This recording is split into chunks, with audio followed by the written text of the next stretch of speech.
Pagbati mula sa 4Ps. Ang Pantawid Pamilyang Pilipino Program o mas kilala bilang 4Ps ay isang programa ng DSWD na naglalayong bigyang suporta ang edukasyon at kalusugan ng mga kabataan.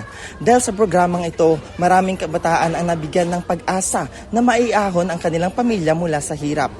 Itong aking hawak ngayon ay ilan lamang sa mga kabataan na nakapagtapos ng pag-aaral at ngayon ay nabigyan ng pag-asa sa buhay. Meron tayong social worker, meron tayong teacher, meron tayong engineer at meron tayong sundalo at marami pang ibang mga kabataan na nabigyan ng pag-asa sa buhay. Ilan lamang ito sa mga kabataan na matatawag nating 4Ps Exemplary Children. Ngunit sa kabilang banda naman ay meron ding mga kabataan na nahihirapan at nahaharap sa mga issue, dahilan upang maapektuhan ang kanilang pag-aaral. Sila naman ang mga batang tinatawag natin not attending school or NAS children. Ngunit hindi sila pinababayaan ng programang 4Ps. Patuloy tayo naghahanap ng mga pamamaraan upang sila ay matulungan na makabalik sa eskwela. Kaya naman ngayong araw kasama ang ating God and Children Focal na si Leonora Barahim at ang ating Compliance Verification Focal na si Minalyn Macadato. Ako po si Yuri Choi at samahan niyo po kami na alamin ang storya ng ating mga NAS at bigyan natin sila ng interbensyon. Ito po ang 4Ps Bata Balik Eskwela Campaign.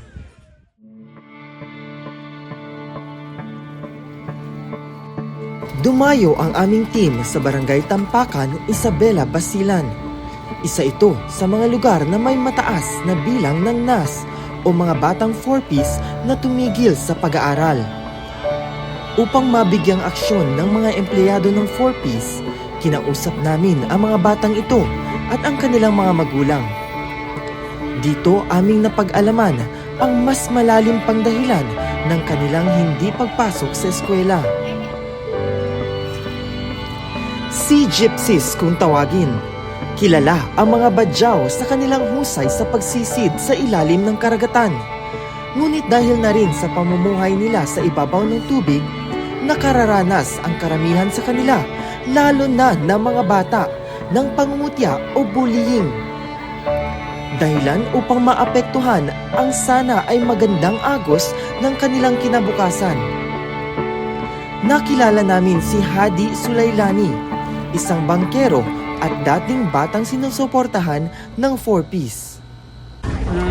Kabataan ko sir, naglaro lang dati, langi dyan, dagat.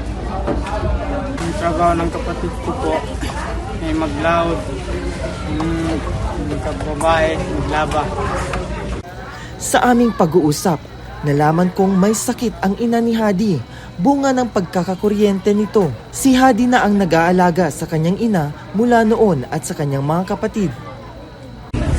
Sa isang araw, magkano ang kinikita mo bilang isang bangkero? Mga 200, 300. Pero yung sa'yo lang mismo, Mga 200, ganun. sa isang araw.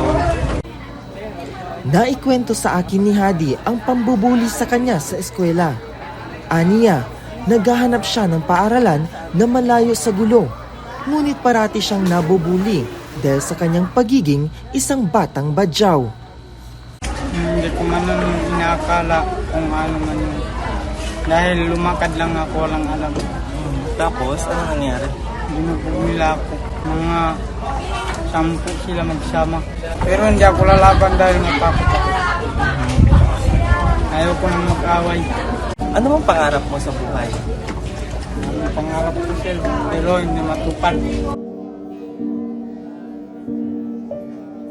Nakakalungkot isipin na sinasambit ng isang bata ang mga salitang ito.